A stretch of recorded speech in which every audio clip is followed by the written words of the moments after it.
o'zimni o'ldiraman Dmitriy olamiz ekanman vaqti kelsa. To'yib ketar ekansiz-da. Hech qachon hech kimga gapirmagan bo'lsangiz bu gaplarni. Ko'p ayollarni eri uradi. Gapirishmaydi o'shani. Hayot shu deb o'tib ketishadi. Hayot unaqa emas ekan. Men endi bilaman. Hayot unaqa emasligini, hayotingizda unmaydigan insonlar ham borligini, hurmatingizni joyiga qo'yib qo'yadigan, yaxshi ko'radigan, ardoqlab, e'zozlaydigan, sizni xafa qilishsa yoningizga oladigan insonlar bor ekan.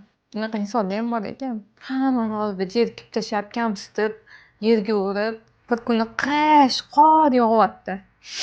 O'g'lim Abdullohga chiqardiman, biladormi? Qattiq ko'chalar ko'chaga chaqirdilar-da. O'sha odam ismini aytgim kelmaydi. Chaqirdi. Qor yog'yapti. Mashina zavat bo'lmay qolgan ekan. Endi tasavvur qiling, men homiladorman, 6 oylikmi, 5 oylikmi?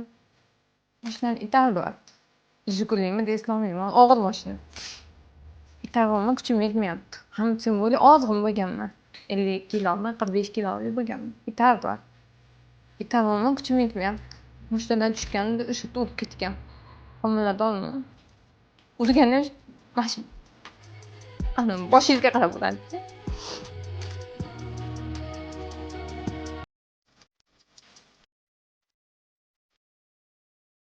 Do'zaxda yashab o'tganman. Shunaqa insonlar ham bor. U kinolardan olinmagan.